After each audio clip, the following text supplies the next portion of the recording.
Jakarta merupakan wilayah yang memiliki banyak sejarah di dalamnya. Berbagai macam wilayah ibu kota sempat menjadi saksi bisu sejarah kelam perjuangan bangsa Indonesia dalam proses menggapai kemerdekaan, mulai dari museum, monumen, hingga wilayah seperti khususnya di daerah Klender yang merupakan salah satu lambang kolonialisasi Belanda dan Jepang pada masa itu. Bila kita mundur ke era sebelum proklamasi dikumandangkan, Klender dan sekitarnya menjadi tempat singgahnya para jawara yang menghiasi perjuangan rakyat ibu kota dalam menghadapi kolonialisasi. Berbagai macam bentuk perlawanan yang dilakukan oleh para jawara-jawara Betawi tersebut membuat para penjajah sangat kewalahan. Namun, di balik aksi heroisme yang dilakukan oleh para jawara, terdapat sosok yang kemudian mampu menyatukan kekuatan mereka di tengah gejolak perjuangan mempertahankan kemerdekaan Indonesia. Ialah Kiai Haji Muhammad Arif atau biasa dijuluki Haji Darip.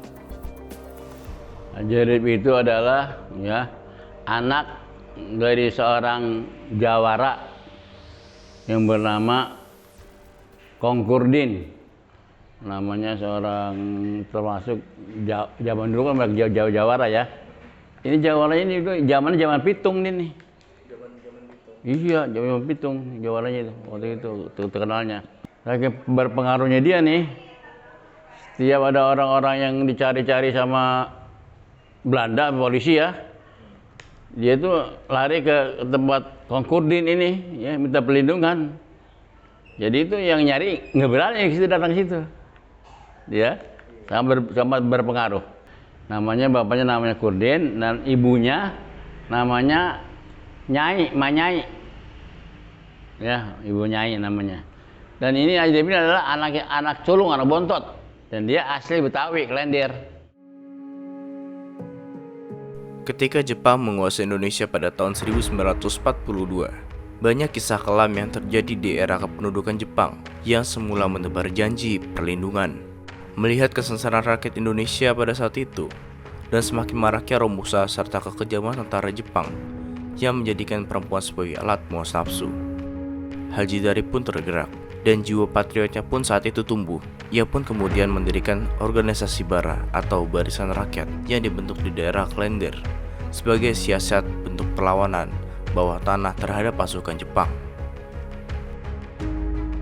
Dia kan melihat keadaan situasi orang-orang Jepang. Orang Jepang itu dia perhatikan, wah orang Jepang ini kayaknya nih orang Indonesia ini kayaknya mau dibikin sengsara sama dia. Maka dia timbullah artinya untuk berjuang. Itu dibentuklah namanya Barisan Bara. Maksudnya itu untuk membentuk organisasi untuk melawan kebiadaban orang Jepang. Organisasi Bara melakukan aksinya dengan menyerbu pangkalan militer Jepang yang berada di daerah Halim Perdana Kusuma, Jakarta. Serangan itu membuat pasukan Jepang terkejut karena tidak mengira akan diserang dengan pasukan Bara yang dipimpin oleh Haji Darip. Karena serangan itu, akhirnya banyak pasukan Jepang yang menjadi korban. Setelah serangan tersebut, Jepang tak tinggal diam. Mereka pun menyerang balik dengan melakukan perlawanan terhadap pasukan Bara di daerah Klender. Namun, serangan tersebut gagal karena kegigihan dan ilmu yang diturunkan oleh Haji Darip kepada pasukan Bara yang sudah sangat siap melawan Jepang pada saat itu. Itu pasti. Namanya anak seorang jawara, tentunya juga di zaman dulu masih kecilnya itu udah dididik agama, juga dididik silat. Nah itu dibekali setiap orang-orang yang anak buahnya itu udah pasti diajarin silat.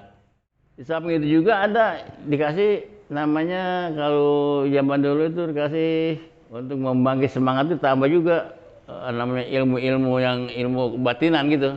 Amalan-amalan apa kamu baca ini gitu, ada juga diajarin anak buahnya. Silatnya khusus ada yang namanya silat 3 manis dan silat jalan monyet. Jalan monyet itu ya sampai sekarang masih dilestarikan tuh.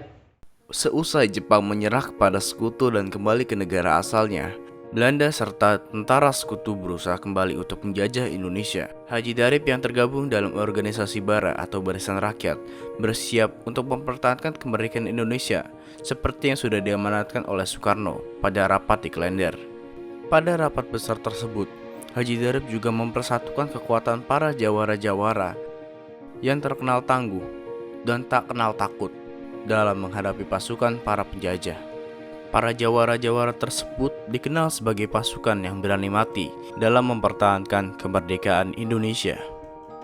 Rapat raksasa nih di Klender, di pertanian, ya. Di situ ternyata Soekarno datang di acara rapat itu. Itu menandakan bahwanya dia itu dekat sama Soekarno.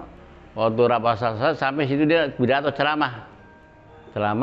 Waktu itu dia di depan dibilang, wahai saudara-saudara sekalian, kita ini sekarang sudah merdeka. Wah, barang siapa yang menghalang-halangi kemerdekaan, maka kita basmi sampai ke akar-akarnya. Itu sekarang bilang begitu waktu rapat itu. Saat itu, Klender berhasil diduduki oleh Belanda dan sekutu. Hal ini membuat Haji Darip dan pasukan Bara hijrah ke beberapa tempat hingga ke daerah Purwakarta dengan berjalan kaki lantaran tak ada moda transportasi yang bisa digunakan pada saat itu. Belanda pun akhirnya bisa menangkap Haji Darip dan mengasingkannya.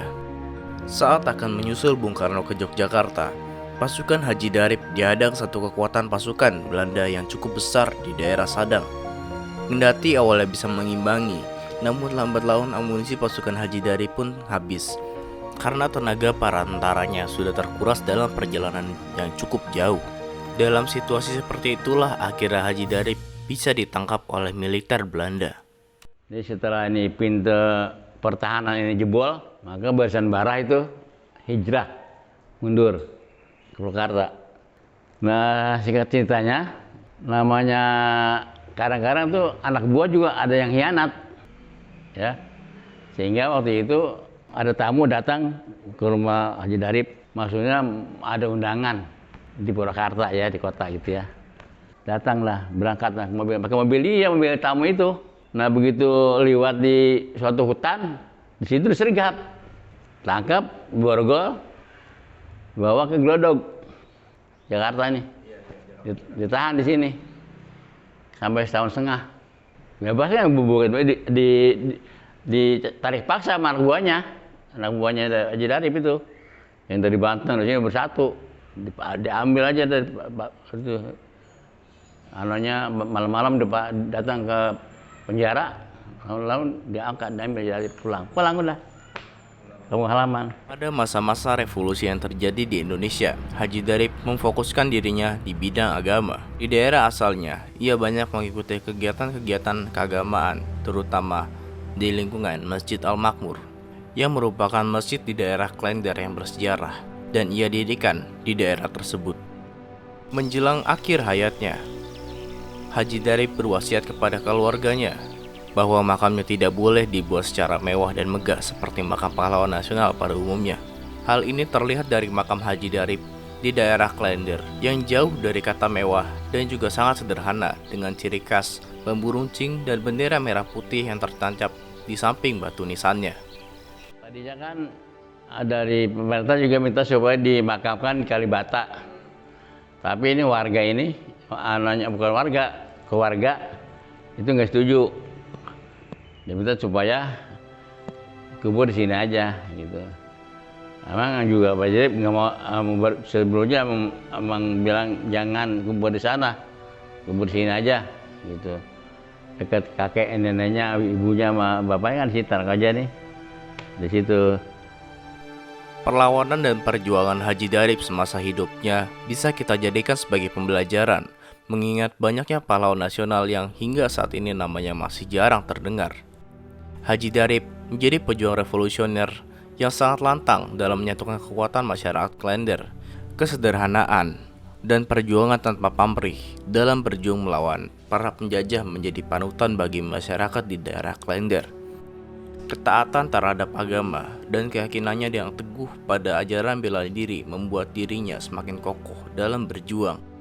Karismanya menyatukan seluruh kekuatan jawara membuatnya sangat disegani, hingga mendapati julukan Generalismo van Klender.